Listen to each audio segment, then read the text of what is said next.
Hi, welcome to the Thinking Podcast by Nootrobox. I'm your co-host, Michael Brandt. And this is Jeff Wu. We're here on episode 5. So for the first 5 episodes of the Thinking Podcast, we've been discussing the 5 axioms of Nootrobox. So what are the fundamental things that we hold true about the way we see the world? Today we're on episode 5, and our 5th axiom is that a smarter society is a better society. So the idea is that as individuals become smarter and as a system of people, we become smarter, that there are better outcomes across the board.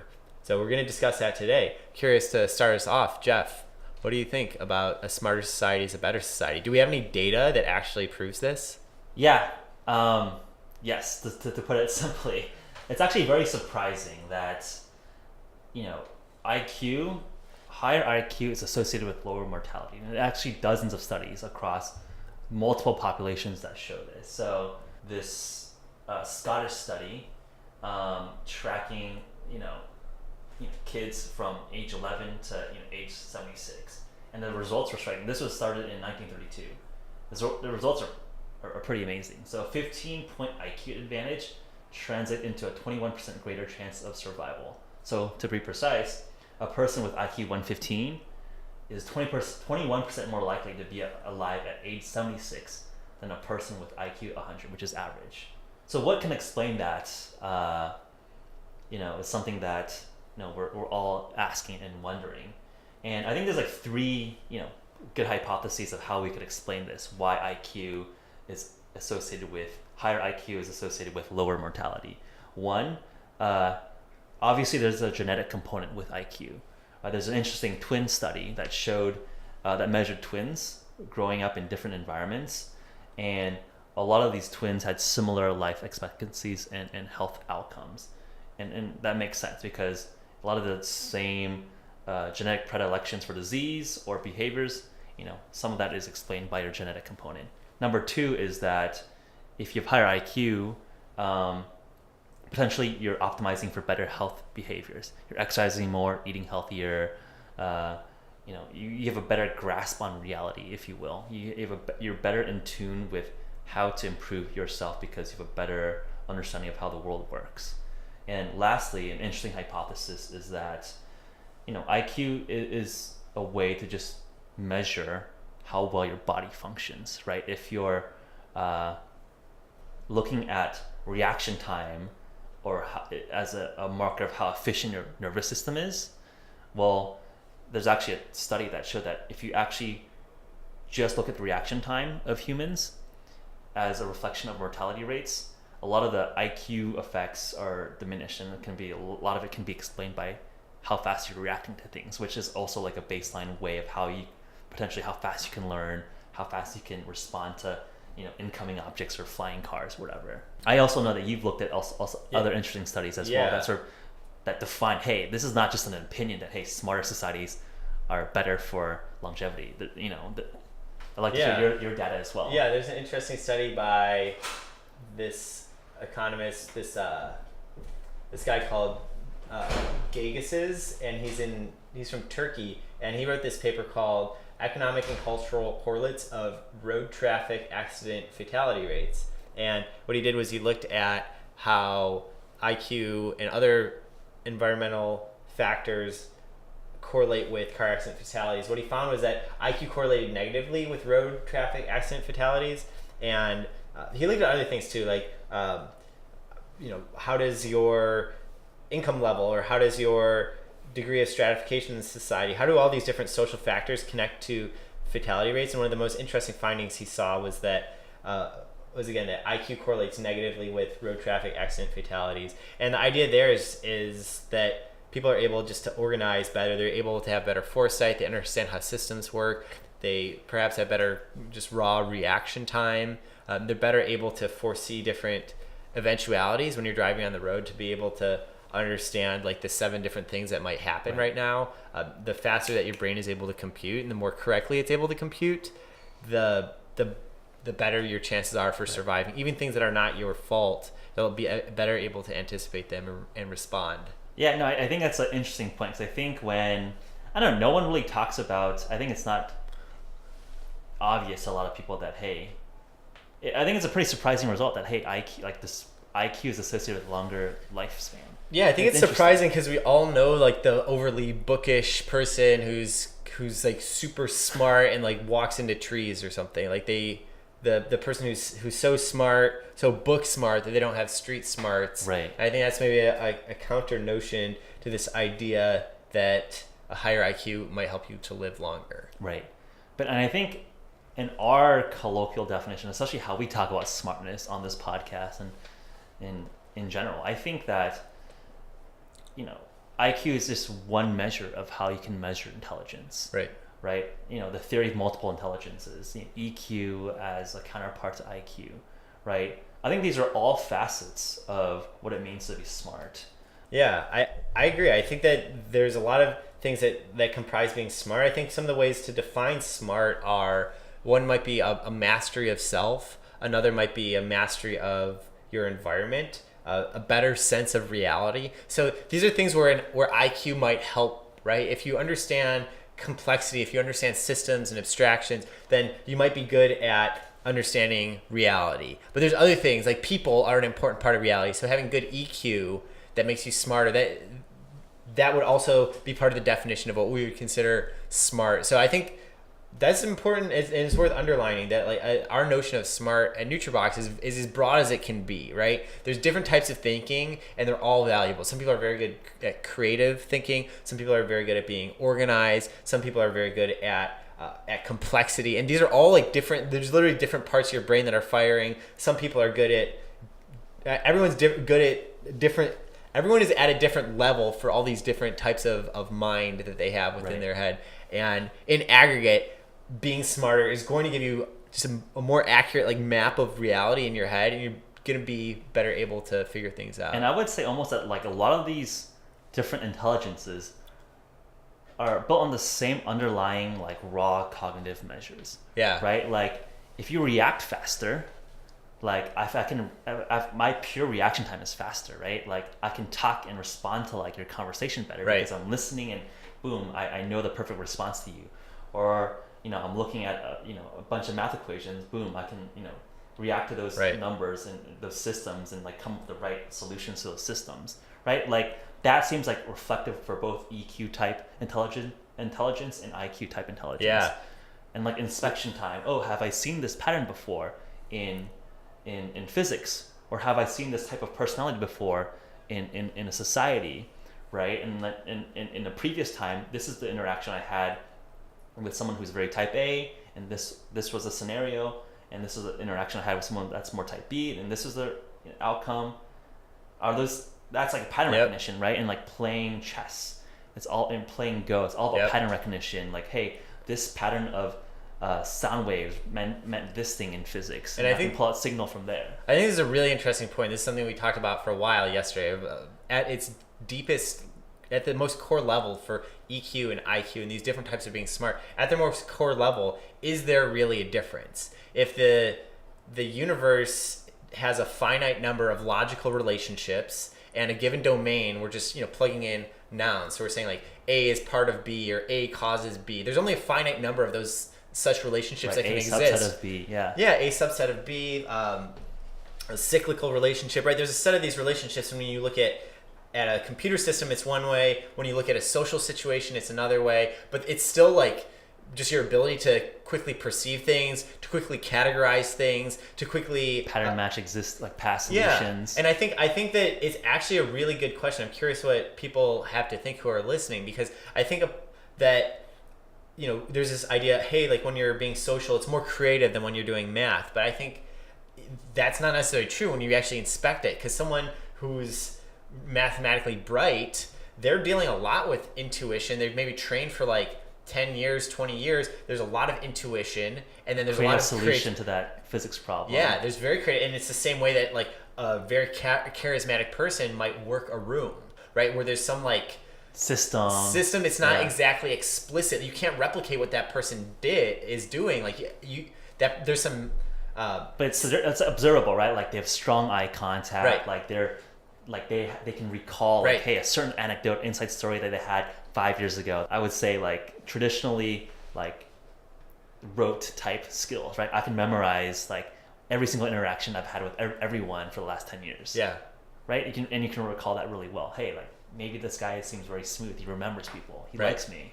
Yeah, I think that it blurs. It blurs, and I think that at its base level, these different types of intellect are actually different combinations of the same primitives, the same primitives, which are things like reaction time, memory capacity, rapid visual information processing, that the core building blocks of IQ and EQ, it's actually the same.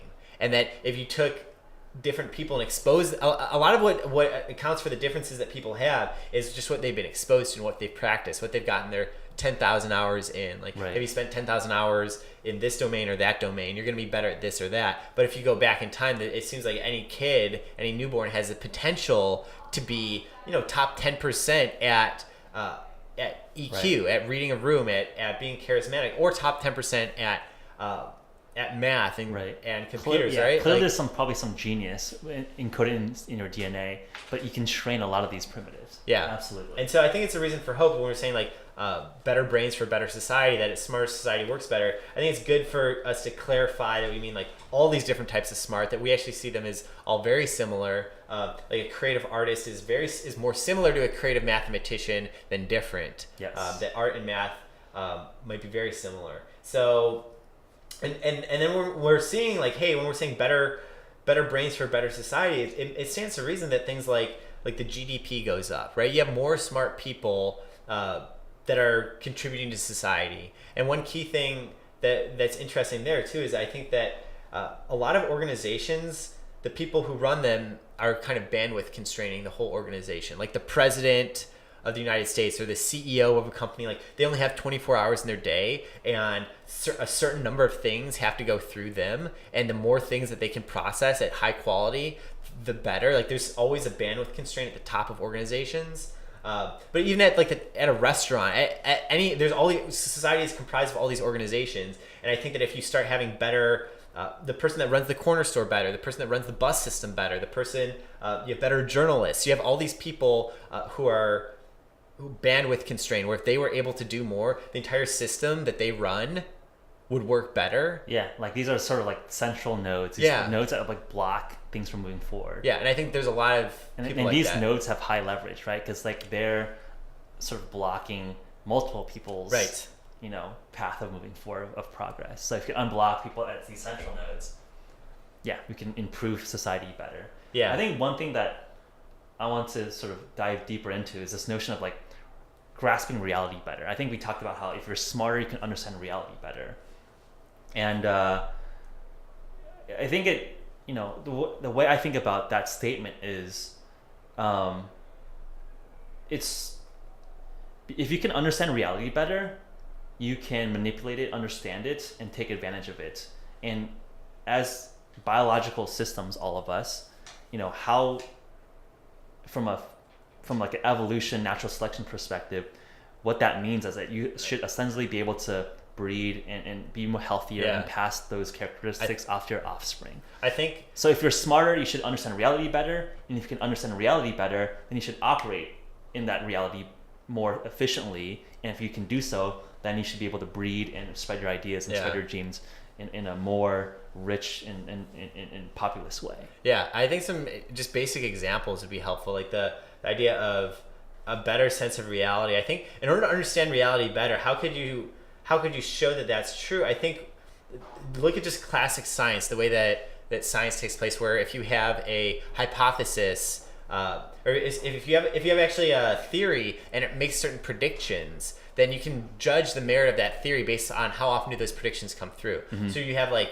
gravity, the theory of gravity, or germ theory, like they make certain predictions of how things are going to behave in the universe, and then we observe those things to come true. So then the theory gets more weight behind it because it's been established. So if one person's theory is like, hey, it rains when I do the rain dance, and another person's theory is, hey, it rains more when you're in a certain area on this earth and it's a certain time of year, right. And you just see, hey, who's right more of the time.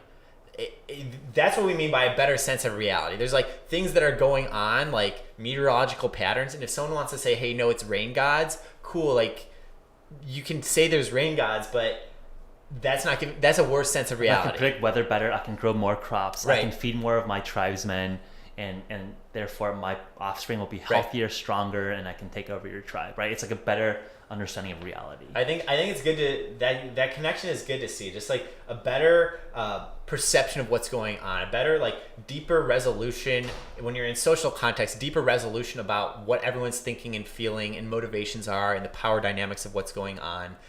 Just deeper goggles to see into any system that you're part of, any scenario that you're part of, have a deeper understanding of what's really going on. And again, a good way to test that is to see like how good are the predictions that your mental models that you have for the way the world works, how often do your predictions come true?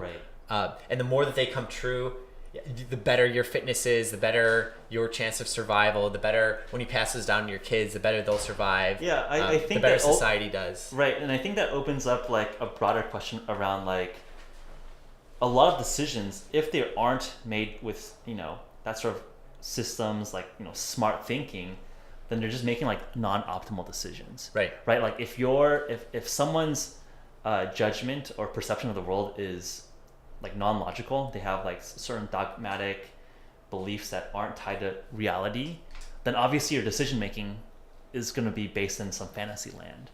Right. And I think that explains a lot of potential, social issues that we have today, where like, there are certain areas of the world where they essentially have like a death cult type thinking around, hey, if we kill people of a certain country or a race, we're going to, get these rewards in the afterlife, right? And these are not based in reality. There's like no evidence that, hey, killing certain types of people, we're going to get you, heavenly rewards.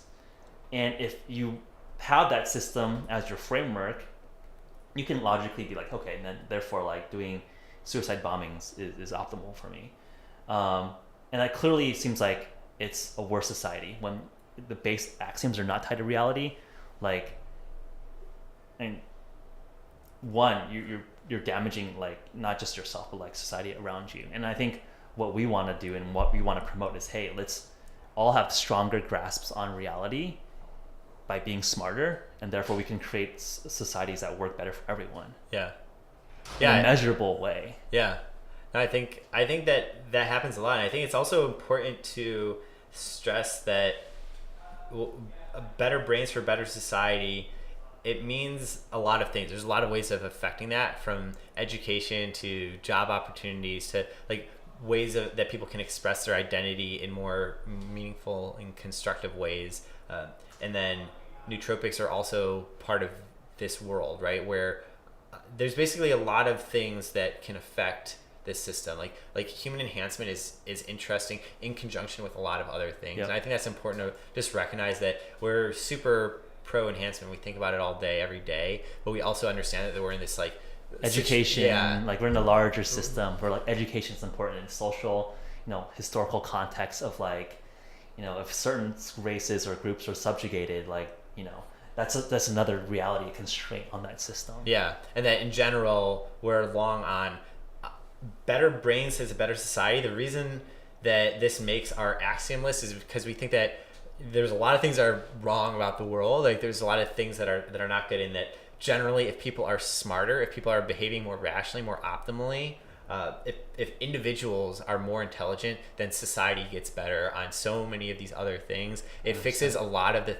like, all these other systems, violence, inequity, like all these things start getting fixed when you have smarter people across the board. And it's also one of the very few things that can be actually fixed. In a way, it's like a zeroth order solution. Yeah, exactly. Right? Because without a smart society, you can like snipe at certain problems. And you're treating the symptom, not the core root cause.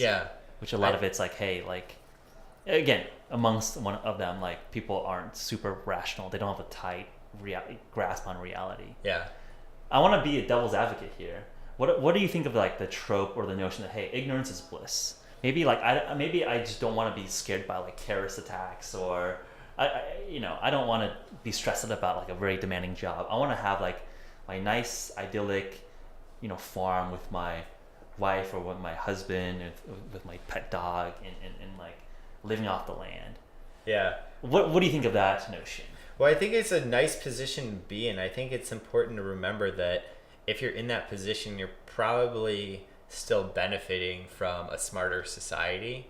You're still benefiting from the fact that there's these systemic things that work and are dependable and reliable that you didn't build, like the road system, electricity. Like there's interesting thought experiment I've read in the past is like can any one person even build a number 2 pencil anymore?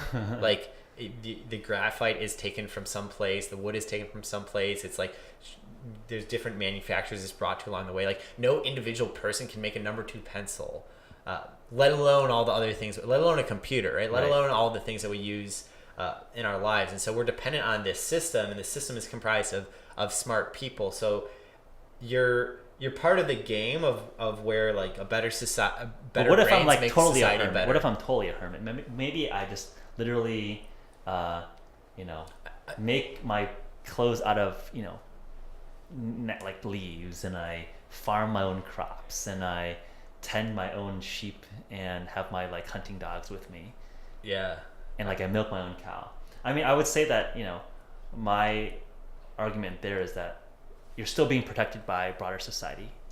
Like you might be able to live in this ignorance is bliss little bubble, but there's some nefarious characters going to come after you, and if they're using technologically more advanced tools, they will mess up your little heavenly earthly heaven, right? So like you still need you're in this ecosystem where there are other actors. You're not never truly alone. Yeah, you're generally dependent on some other levels of private and public entities. Or people will insert themselves into your reality. Yeah. If you don't have the means to like defend or protect yourself. Yeah, I think it's a little different because not a lot of people. I think having the means to defend yourself is a little bit different from thinking ignorance is bliss. Right. I'm Like, saying I don't that have like the if you're means- fully ignorant, then like you also I think have to be ignorant of danger. Okay. Because like if you're super happy, then you're almost ignorant of all the risks that might happen. So if you start thinking about the risk, then you're probably not blissful anymore. And if you're going down this road of protecting yourself, then you probably have to be like, hey, if you're smarter, you can protect yourself better because you need a tighter grasp on reality to even understand the risks properly, to assess like what you want to do to defend yourself, right? I think once you start like teasing into like, oh, I'm not the only thing that like has agency in this world. Yeah. Like there's other things that could affect me that like bring risk into my life. Then you're already opening up, hey, if you are smarter, you can defend against those risks even better. Yeah. Which goes again down the path. A smarter entity, helps create a better society. That there's always something you can do better to be smarter in that world. Like I guess I'm a little caught up on the idea of like defending yourself, like where that came in. Well, I think it's like in any, I'm happy to explain a little bit more. Like I think in any sort of idyllic situation, right, there's going to be outside risk, right? Like, what if a hurricane happens? Yeah. What if, some roving tribes people come and try to steal your livestock, right? Now it's like, hey, I have to like start thinking about how to defend oneself. Like you cannot be fully ignorant anymore. So what about, there's a lot of people in society today that are just say ignorance is bliss and just kind of plug in and do whatever, a regular job, be unambitious and whatever. Like what would you say to that person? Like I guess if they're not defending themselves, they can get taken over, but like that's not the real concern. That's a very unlikely edge case. Yeah, like if you're living a life where you say ignorance is bliss, like you can do that in 2016. You can live in a major city and just say like, hey, ignorance is bliss. I'm gonna do my thing. I don't really care about. Then like, my bigger answer problems. to you would be, hey, you're living in a world where there are utilities, like your water, your electricity, literally your job is created by someone that's had to not be ignorant to put together a system that can like keep you alive. Right. And maybe if you were smarter in that system, you could even better like live easily. Like maybe instead of working your 9 to 5, maybe you can work 9 to 10. Yeah. Because now you're smarter and you can do your 9 to 5 really, really efficiently. Yeah. So you can always sort of like even improve your ignorance is bliss state. Not to mention that, again, you're living on the shoulders of giants who've created this system for you. And I think that there will be more opportunity for people to have that mindset as society develops. Right. Like there will There's be more and more abundance, more and more resources, so more people can be. I think it's actually a very like luxurious kind of privileged thing to say that ignorance is bliss, because you would never say that if you were in like a war-torn country or like famine or something. You'd be like trying to figure it out. Right. I think it's very like ignorance is bliss is like, yeah, like most things are taken care of by like other people. Other systems. I'm fine. But I think that in situations of necessity, I don't think that you would hear that being said. Like, yeah. I think that people are just like survival kicks in. You're like, all right, I got to be better. And we happen to live in a society where like we're not like under the gun of famine or some like catastrophe.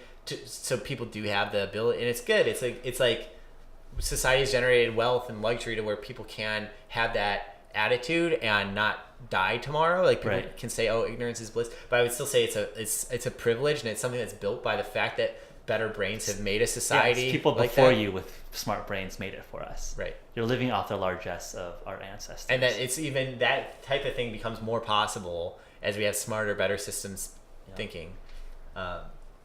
I think one thing to kind of wrap it up that is interesting, and one of the important reasons why we added in this axiom is this idea of Metcalfe's law. So Metcalfe's law is this idea that it comes from computer networks. Yeah, that if I have a computer, that's great. I have a computer, but what's really great is when everyone has a computer. The value of my computer is like significantly more valuable. When my computer can talk to your computer, and they can, and there's thousands of other computers to talk to you. Right. So you imagine the world where like there were first like a few mainframes, and then there were like 20 mainframes. The value of the network got way more valuable, and now that there's billions, internet, now like it's significantly more valuable because you have all sorts of websites, all sorts of resources. So that's Metcalfe's law, like in its original form. And we think about Metcalfe's law in terms of, hey, it's really good if one individual can be smarter. It's good if you can do better on your SATs or do better at your job. That's really cool. But that when society as a whole, when everyone gets better, if everyone is